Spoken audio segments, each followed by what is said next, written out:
Vpliv lesenega bivalnega okolja na človeka je sploh v zadnjih letih jasno dokazan in dobro raziskan. Obdani z lesom bolje spimo, obdržimo pozornost, dihamo boljši zrak in imamo na koži ugodnejši občutek. Zato verjetno ni naključje, da nam je les tako zlezel pod kožo. Ni stvari, ki je ne bi bilo mogoče preobraziti. Na prvi pogled se za marsikatero zdi, da je primerna le za kurjavo, za drva in tako predmeti ostajajo prezrti. Jaz pa poskrbim, da ponovno stopijo v funkcijo.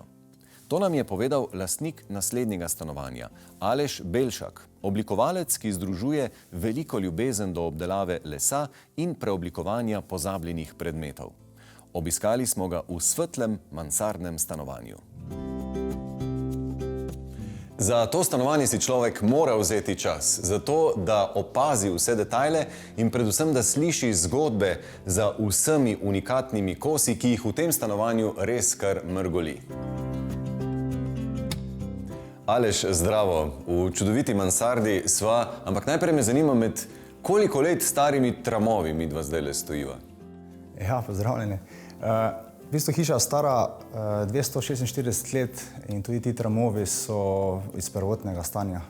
In tako ste se spravili obnavljati tole mansardno stanovanje, je očitno ena izmed želja osnovnih bila, da bo veliko tega starega lesa vidnega, ne?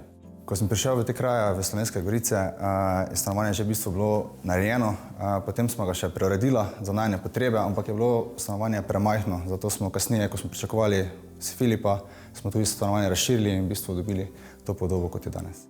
Kakšne ste imela osnovne zamisli? Ok, torej les, tramove, čim več vidnih, kaj pa ostale želje glede vajinega bivališča? Vedno je bila zamisel, da se vidi bogata zgodovina hiše, da se ohrani čim več tega materiala, ki je že v bistvu bil v hiši, tako ti porezani tramovi, ki so se odstranili iz hiše, smo jih potem uporabili za različne poličke, ogledala, okvirje in tako naprej. Tako da zmeraj je bil cilj reuporabiti materiale in pa narediti stanovanje čim bolj domače.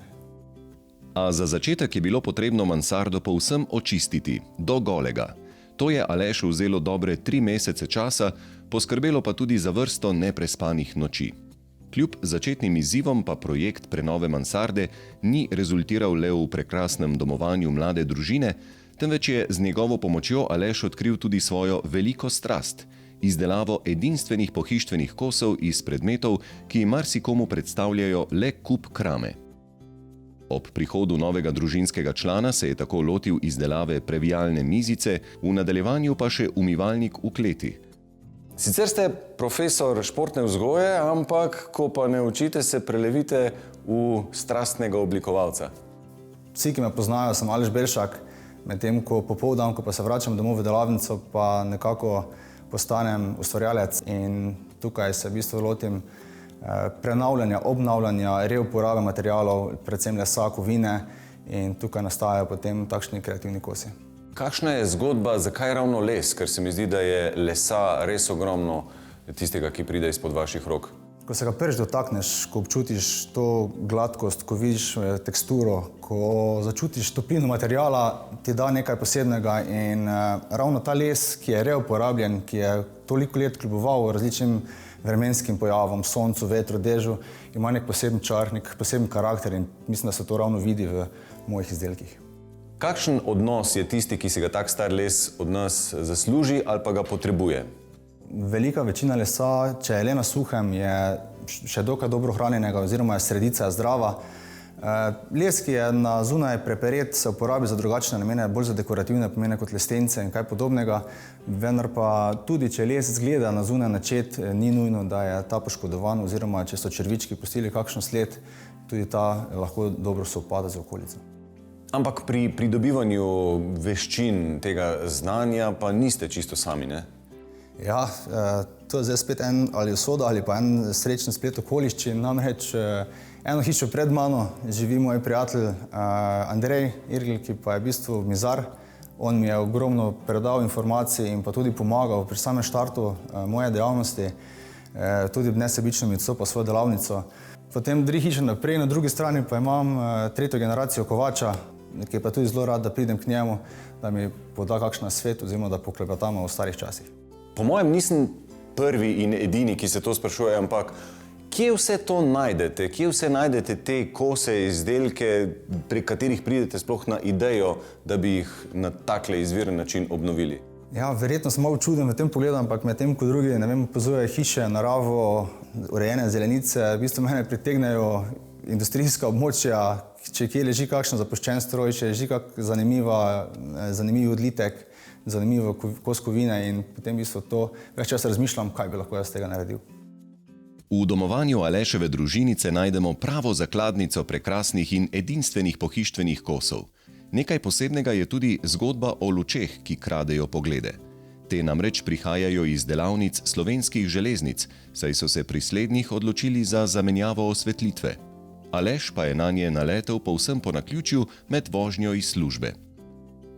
Tudi velikanski starinski zobnik, ki ga je mojster spretno predelal v lestenec, ima svojo zgodbo, saj je bil dolga desetletja v lasti Aleševega dedka. Kopalniški pult je izdelan iz stare preše, nad njim pa se bohoti ogledalo z okvirjem, ki je nastal iz starih tramov. Za garderobna vrata pa je mojster prevozil kar 250 km, saj jih je našel ob vznožju Kraškega roba. S tem pa zanimivih zgodb še zdaleč ni konec. Pa kar pojdiva k tem izdelkom, ki jih lahko tukajle občudujemo v vašem stanovanju. Naprimer, vaš izdelek, ki takoj pritegne pozornost, je jedilna miza. Kakšna je njena zgodba? Ja, jedilna miza je ena kombinacija med industrijskim podnožjem in pa staro prešo. Ko je trebalo prekopati tropine, so to uporabljali motike in v bistvu od teh motik so nastali tudi ti vzorci. In še na drugi strani še ena klubska mizica, katere podnožje je zelo, zelo posebno. Vsak izdelek ima v bistvu svojo zgodbo, ta je tudi zanimiva. Popoldan sem peljal ta še na avto na popravilo, kjer je pred hišo pri mehaniku ležala ta avtomobilska dvigalka. Bila mi je všeč, zdela se mi je zanimiva, vzel sem jo domov in potem je nastala nekako takšna mizica. Aleš, sicer smo v mansardi, ampak kako zanimivo se je pa po stopnicah zelo starih spustiti šele v klet. Ja, glede na to, da stara hiša, imam tudi srečo, da je ena velika klet pod nami. V tej kleti imam tudi razstavljene nekatere svoje izdelke. Tukaj bi še posebej izpostavil mogoče moja dva najboljša izdelka, kot sta mehanizem mizica in pa miza Bratstvo, ki sta tudi popolnoma narejena iz recikliranih oziroma reuporabljenih materialov. Zakaj taki imeni? Kakšna je njuna zgodba?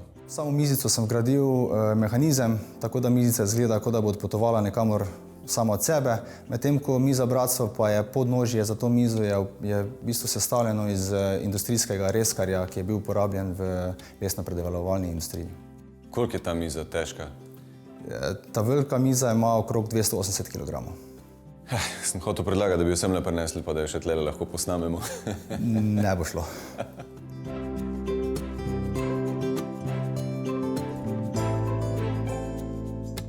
Nikaj. Predano mojstrstvo našega gostitelja dokazuje rek, da si vsak oziroma vse zasluži drugo priložnost.